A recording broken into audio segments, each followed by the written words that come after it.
So welcome back to the podcast, everybody. As ever, I am Paul Morrow here on the Ops Desk, and today we're really excited and quite fortunate to have Jonathan Fahey. Jonathan had a tremendous career in the federal government. He was a U.S. attorney, acting director of ICE. He was the Deputy Assistant Secretary of DHS, and also now is working as an attorney. So really an illustrious career, and nobody better to give us some insight into what's been going on with ICE lately. So, Director Fahey, welcome to the podcast. Thank you. So look, man, we appreciate you being here. I want to get right into the ICE stuff because I know that you had the helm and you know how that operation runs. And right now it's like Target ICE. We had these crazy things in Texas going on, 11 people now. They're looking for the 12th piece that's in the wind. It's attempted murder charges. Did you have anything like this when you were running ICE?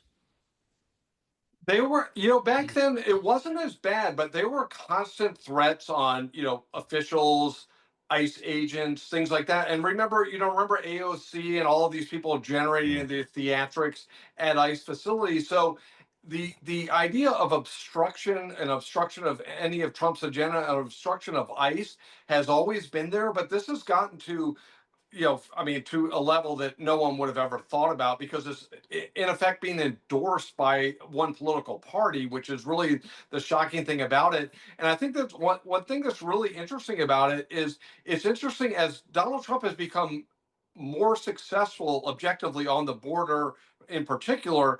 The attacks on ICE, the verbal attacks, now physical attacks, have ratcheted up. So it really just reveals what the Democrats were all about all along. Because remember, during the last election, Kamala Harris and almost every Democrat said, "Oh, we're for border security, but we just want a comprehensive immigration reform." That sort of nonsense. Well, now that they have border security, not one of them has said, "Hey, great job, President Trump, but we have some issues with the way you're deporting people." No one said that. So it's a big reveal in all respects. But I think it really is a reaction to the success of President Trump, because they wanted to pretend this issue was so overwhelmingly complicated that it needs some massive legislation, some immigration overhaul to deal with it. And the fact is, it's not true. You can stop people from coming and kick out bad people. That's the issue, and that can be dealt with, I don't want to say easily, but it's not complicated. Yeah, none of them want to make that distinction. What kills me is that some of the Democrats will continue with this canard of, we're a nation of immigrants and we're not on board on this, and they refuse to recognize the obvious distinction between legal immigration and illegal immigration. That seems to be another subtlety that they don't want to handle. But I have to ask you, because you were directing ICE at the end of Donald Trump's first term, and it had a feel to you that, after me, the deluge, because when you left, all of a sudden, the southern border just blew open. And I got to ask, what was your impression of that? And were you hearing from, let's say, former colleagues, people that were still embedded, to say, "Hey, boss, you wouldn't believe what's going on over here"?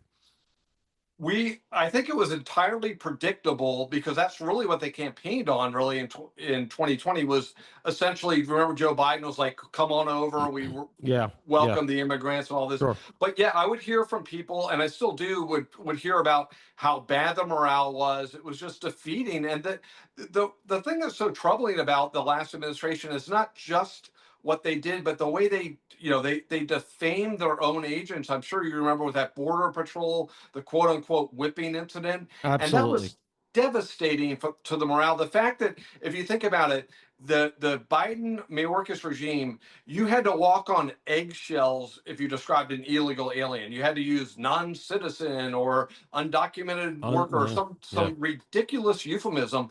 But you can freely accuse an ICE agent of racially whipping a migrant, something that would at minimum crush their career if there's any veracity to it, and even if there wasn't, just totally devastate their career. But everyone else, and also put them in danger, because if you're saying these people are whipping migrants, what are you saying? They are illegitimate, so it's okay to fight back against them, which brings us to the narrative today, which is they're Nazis. Well, if they're Nazis, it certainly doesn't seem like there's a big step to say, well, you should fight against Nazis. And that's what's Hmm. going on these days. And it's just so disgraceful. And these men and women of ICE, and I was a federal prosecutor for 17 years, and we work with ICE agents all the time, and a lot of times on these MS-13 cases and stuff. And these guys, not only great people, but put themselves in danger to get rid of some of the most dangerous people. And we don't even know how many how many of us were not victims of crimes because of the work they did and the risks they were willing to take. Yeah, you never hear that because you can't prove a negative, as we all know, but you never hear that. But for ICE's efforts relative to some of these criminal gangs, and listen, I did about 15 years worth of counterterrorism stuff, and I was in a federal task force, so I didn't have a lot of these distinctions that I had to surmount between federal, state, local. We were able to talk to ICE. They were in the task force. You were allowed to talk to them, and Right. the stuff that they did relative to through emergency removals in many instances where it was completely legally justified. The guy's not here legally, and he's got some really bad associations. And one of the things people don't realize is how crucial that can be to gather information, good intelligence, and map the networks, because you would get guys that want to stay desperately and they'll tell you, well, you know what, Right. so and so is doing this, so and so is doing that, I'll cooperate with you guys. And it's really how you map the networks. Now, it leads me to my next question, which is, and by the way, the incident that you name check here is one of the more, in my opinions, it was maybe the nadir of the Biden administration. Because according to the New York Post reporting, and I trust it because they get this stuff right, Alejandro Mayorkas he knew Right. that story about those agents on horseback whipping those Haitian migrants, he knew it was not true. And he came out and he said it anyway. He threw his own people under the bus. Shameful. And you and I both know, having been supervisors, your level, you don't get your agency back after you do that. Am I wrong? Yeah, you lose their trust and lose their respect. And I've had leadership roles at the U.S. Attorney's Office, and if you don't back your people, especially, you should back your people almost in all circumstances, unless they're clearly wrong. But certainly when there was no evidence that they did anything wrong, and his first reaction was to defend them. The press started coming in, the administration started dumping on him, and then he came back and dumped on him, which just shows so much bad faith. And like, you can kind of excuse Biden because of all of his other issues. It's almost like you don't take him seriously. He just says Right. anything. But Right. Mayorkas knew, and his first instinct was probably the correct one, but he didn't have the courage politically or morally to stand up for what was right and stand up for his guys, and was willing to put them in danger for his own political benefit. I tell you, when you look at the various depredations of the Biden administration relative to border enforcement, internal security, lack of investigations, chaos on our campuses, they all devolve to Mayorkas. And he skates. He's still much caressed in the university world and academia. They have him, he gives speeches and everything else like he's somebody. And I have to tell you, if you look at where a lot of our biggest failures devolve to, it's that guy. And I don't often do that because I don't like focusing on one person and villainizing somebody. But I just really think that his role as head of DHS, whether it comes to the complete failure of the Secret Service in Butler and other places, the lack of border security, obviously, the cognizant allowing of 10 to 12 million people, we could go on, but someday that guy should be held to account. I think that there should be deeper investigations there. But I want to ask him a pointed question because you were alluding to it. Yeah. You know, you can't prove a negative. You don't know what ICE has been doing if you are not firmly embedded with the organization. But one of the things I return to on the air is that for 4 years, a lot of the principal functions of the federal government relative to internal security and external security went on vacation. And so then when you got to reach into your bag of tricks now to secure the border, to stop Tren de Aragua, MS-13, the Mexican cartels, to stop fentanyl trafficking, to run against a potentially revivified Shia threat relative to Iran, You got to reach into that intel box, and it may not be there because you've had 4 years of lack of um, asset development. You don't maybe don't have the undercovers trained. You don't have the relationships with the locals because the priorities have been completely different. And it's like, to me, like a prize fighter. You can't train for the fight the night before. You got to be training all the time so that you're ready. Exactly. So I want to ask you, because at a level that you were operating at, you know, you guys, I'm sure, were regularly gathering intel. You were putting pieces together so that DOJ and others, AUSAs like you were, can make the cases. Is it your impression that right now the current Trump administration is playing catch up in this area? Yeah, they're playing catch up. I mean, they're doing a phenomenal job in shifting the priorities, but you're absolutely right. And you think about the what they weren't doing in the previous administration, but also who they were losing, because you had massive retirements. You Mm, also weren't able to recruit. No great one wanted point. to join the law Right, enforcement, as you right, know from former law enforcement, and that's part of this sort of the BLM movement. All of that sort of all comes right. together. So everyone, they're not only they're less experienced, less talented, less motivated, going in. So you are playing catch up. And what they're going to do, they're going to be more successful next year than this year, and they're being quite successful this year. But they're adding people, increasing morale, like you said, adding, getting more intelligence, other types of things. And you're right, DHS and DOJ, when it works very well, it's a wonderful thing. DHS or ICE, ERO, they can identify bad guys, Right. bring them to DOJ to be prosecuted if it's even small crimes like illegal reentry. Well, that kicks them out of the country and gets them a felony. They weren't doing that under the last administration. They weren't even kicking out. And from we talk on Fox all the time about the sanctuary cities. There are people getting arrested for serious crime, and ICE wasn't even trying to lay hands on them, and they just defer to these sanctuary cities as if they were like a higher power, but they frankly supported them, which is the real reason they weren't kicking out the bad guys. And one of the things I hear is that, like, they won't even charge. I mean, now I'm sure they are, but in the previous administration, we would use leverage like a good, clear case of 1001, right? Where Right. somebody lies to a federal agent in the course of an investigation. It has to be germane to the investigation. It has to be substantive. It's not that you lie about what your middle initial is or something.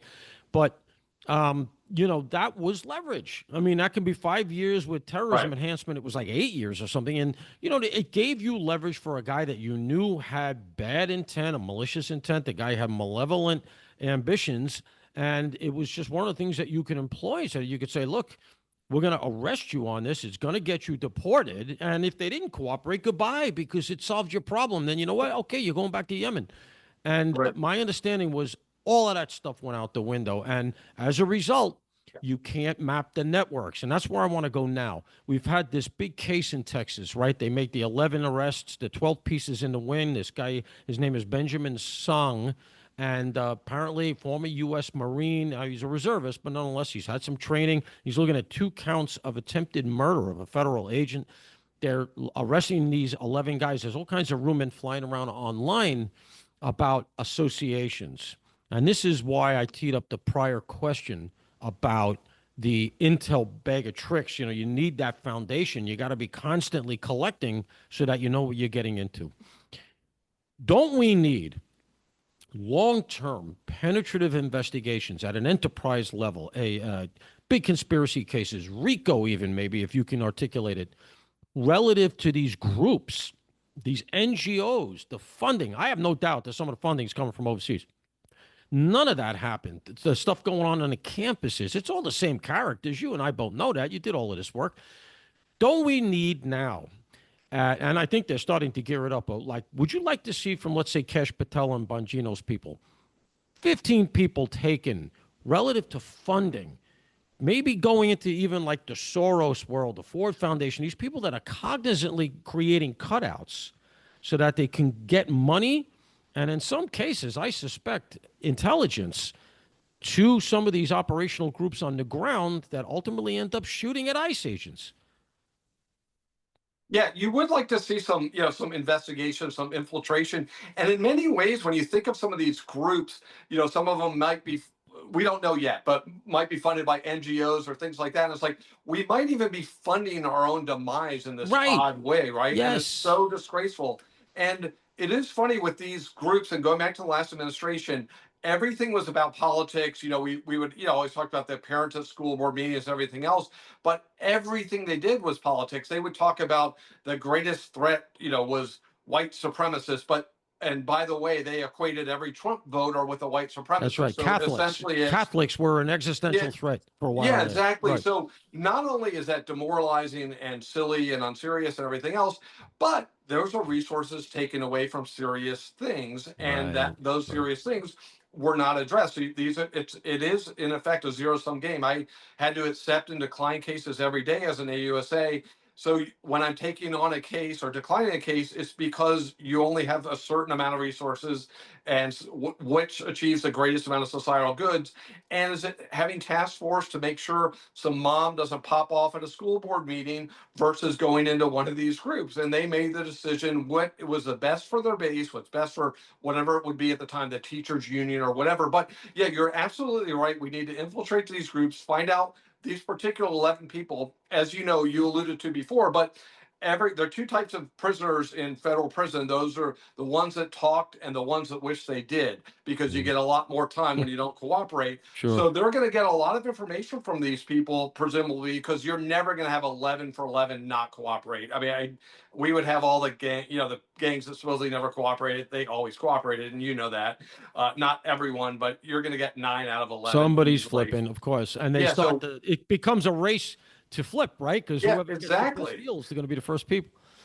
Yeah, and so you're going to have all of these people. Okay, where did this come from? Where did the funding come from? Where did these ideas come from? These guys. What was in their car? Some of these flyers seems like something we actually hear typically. A lot of Democrats on TV shows saying the same things. I'm not saying they can't say what they're saying, but it does seem to be they're inspired a certain way. Are they? Are they funded? Are they? What's the organization? Because it is 11 people with that level of sophistication is oddly pretty rare. I could see a one-off doing something crazy anywhere, anytime, but 11 people with these types of weapons with a political agenda, that is certainly a rarity in this country, and it should be investigated. And I doubt it stops with these 11 people. That would be the most shocking thing ever. It's like this is isolated to these 11 and no one else had anything to do with it. That would be probably the most surprising outcome I could see coming of this. I think that's really a perceptive point. They're going to keep going. The 11, and then the guy that they don't have right now that they're pursuing, almost are certainly the beginning of things. And that's kind of what I was alluding to. I hope you're right. I'm sure you are, because we have a new sheriff in town. And if you take the handcuffs off of law enforcement, they're going to do what we need here. They're going to start to map these networks. And a lot of these networks, you and I both know, got comfortable. And they have probably been operating in plain sight in places like Seattle, Portland. We had an awful film that came out, I think it was yesterday, where a crowd attacked a bunch of ICE agents in San Francisco. I actually thought that the ICE agents were too restrained. And I'm not Right. advocating that they, start pounding the life out of people, but, you have ICE agents performing their lawful duty, and you're putting your hands on them. I'm sorry, you got to go. You're going on an obstruction charge, and there's a whole host of statutes that you can bring there. And, the ICE agents were very professional, but I think the word has to go out. Hey, guys, it's not part of your job description to get beat up. That's not part of it. And you got to Yeah, do, you need to do what you got to exactly. do. So let me ask you this. Where do you think, what is the end game? Like now, okay, it looks like law enforcement federally has been allowed to wake up and do what they hired on to do. But what do you think the end game was here with Biden? As you said, I'm not sure you know what century it was, but Mayorkas did. And I think he was the architect of a lot of this stuff. And maybe somebody else that was allied with him at the White House level. What do you think they really want out of all of this? What did they want? The only thing that makes sense is that they wanted as many illegal aliens in the country as possible because they viewed them as prospective Democratic voters and would help them Yeah. both electorally and through the census as increasing Democratic numbers, because nothing else makes sense. Because if you look at Mayorkas, which is kind of interesting, he is one of two things would explain his performance. He's the most incompetent person in the history of any job, right? That's option one. Option two, it was intentional. Well, we know it's not option one because if option one were true, he would have been removed and every Democrat would have been asking for him to be removed. And no one Right. ever did. So Right. then the only other option that I can, maybe there's another one, but I can't think of it, is this is intentional. And why is it intentional? Well, I think they think it's electorally, beneficial. And you look at all of these things that support that. The Biden administration under Merrick Garland, when Governor Youngkin in Virginia, where I live, took off people that self-identified as illegal aliens off voter rolls, the Justice Department under Garland sued Glenn Youngkin to put Right. them back on Right. voter rolls. They were eventually won in district court, but he was reversed in the He Supreme was Court. reversed. Yeah. But every time, there's voter ID, they have a reason to shoot it down. They always trot out somebody that's 85 years old that marched in the civil rights movement. And of course, instead of like just getting them an ID, they'll spend millions of dollars fighting Right. lawsuits. And they So racialize the whole thing. That yeah, always, that's the end game. that's the game. Like you pull someone out that you can't attack and say if you do, you're a racist and therefore go That's right. away. But it's like, why would they fight all of these things that are really supported by the American people? Voter IDs, both parties support it. Making sure citizens could vote. The executive order President Trump signed, they've already fought that. So that's the only thing that makes sense to me is to undermine the country. And then I think it's electorally. And if you think about the Democratic Party, just real quickly, they're not the party of when I was growing up. They're not No, the working no, party. absolutely not. And they used to stand side by side. You were in a police department. Democrats would always be wanting to support the cops and stand hand in hand with them. That's right. And it was a battle between the parties to see who supported the cops more. Yeah. Democratic Party now is like they've thrown the cops, they've thrown the working class, the firemen. They don't even care about these people anymore, other than maybe lip service, because it's like they went full on identity politics. And after this last election, what do? Did they say maybe we should moderate on some of these issues? They've doubled down. So they seem like it may be a bad strategy, but it seems like a strategy they're committed to just go the identity politics route and abandon sort of their older core constituents. Well, we're going to see in the midterms if that was a wise decision. And God, I hope it's not because it's bad for the country. We're on the cusp of getting one of maybe their leading lights in terms of hyper progressivism here is the mayor in New York, a guy named Zohran Mamdani, who is a communist and was all for essentially disband, not defunding. He wanted to like disband the NYPD. So, I mean, they're really leaning into what you're talking about. We only got a couple of minutes left. I'm going to get to two quick things. In light of what you say about what their motives were, then it becomes very important to get them out. And it's the worst first, I get it, but notice the word first. The idea being that, look, we got 10 to 12 million in here. They're trying to game the system. You're going to have to come in through the big, beautiful door. It's got to be legit. But, whether you're the abuelitas or not, if we go for a gangbanger and there's 15 people that are also illegals there and they're in the same house, I'm sorry, but they're going to go. This has been Tom Homan's point. Can it be done? Can we get out in the space of maybe just the midterms or the 3.5 years we have left of the Trump administration? Can you manage to get out 10 to 12 million people and fix this? I think that's a good question. I think you can get out millions of people, but if you think about the 10 to 12 million people, and that might even be higher that just came in under Right. Biden, you're looking, what, 3 million people a year. And it's very sad that it's easier to get in. It should be harder to get in than to get kicked out. Good But it's point. kind of Yes. funny how Yeah, yeah, under yeah. the Biden administration, you come in with a lie and you get to stay forever was their plan.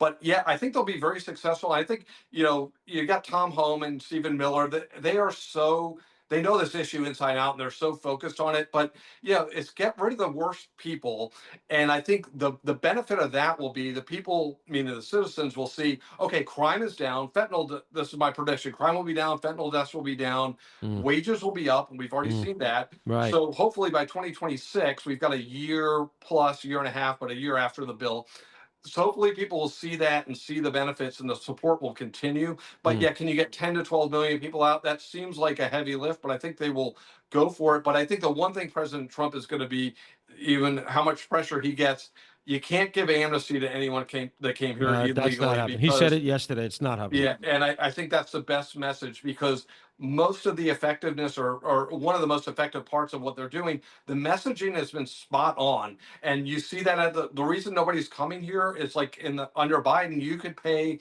7 to 9 thousand to a coyote to get you across the border, and it pays for itself. You come here in a few years, you've paid that off, and you're Sure, way better off.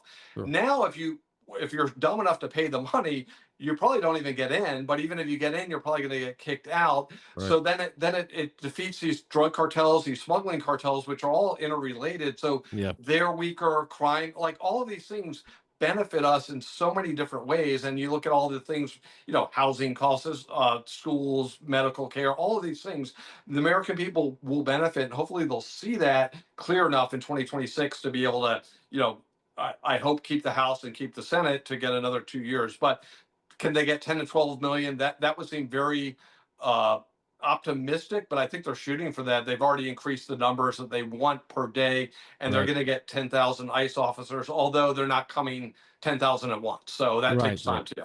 I actually would have argued that maybe one of the things they needed in the big beautiful bill, in addition to all the new ICE and CBP, would have been more judges, immigration judges, Yeah, to take the due process exactly. charge off. Oh, due process, there's due process and there's due process, as you and I know. But the idea that 10 to 12 million Right. people are going to have to get a lawyer, get appeals, get hearings, that's just not Right. feasible. The entire government would grind to a halt. And in many instances, the immigration apparatus is ejecting people, for lack of a better term, deporting people under civil auspices. And so that's a lower level of due Mhm. process. And you could use, if you had more, I would say, personally, I would have argued, put an immigration court right in Alligator Alcatraz and Right. You staff just the hell start out of mowing it. through the cases. Churn it, Yes. man, and churn it, because I think that's where, is going to end up being a little bit of Mhm. a pinch point. I want to get to one Uh, last question. I'm going to give you the last word. What is your prediction about what we're going to see here with Brennan and Comey? I'm going to ask you to now to put on your AUSA hat because you've had such a varied and successful career. So you kind of punch at three different weights here. You're like a boxer that's gone up in weight class here. But I got to ask you, what's coming on this thing? Because we could see two trials. I mean, talk about bombshell trials. What's your take? I'll give you the last word. Yeah, it's interesting, and it's not really clear exactly what they're investigating, but it seems like the two things, that are possible perjury charges or false statement charges, because as you know, we have a 5 year statute of limitations on Right. most federal offenses. So I think we were talking earlier before the show. There's a 2020 interview of Comey that may have been under oath, and a 2023 Brennan interview. So those could be things that they were provably false statements. Those are perjury charges, in my experience, they're hard to prove, but it's also a cleaner sort of set of facts. Right. But again, a lot of times the case may be referred to a U.S. Attorney's Office, referred to DOJ. It doesn't necessarily mean it will result in a prosecution. They may investigate it. They may open up a grand jury. They may bring in witnesses, or they may just investigate it and see where it leads. But what I am confident of is President Trump, from his experience, is not going the other way to repoliticize the Justice Department. So if they don't have something, meaning viable, provable, I don't think they're going to bring it just for show. Which I hope.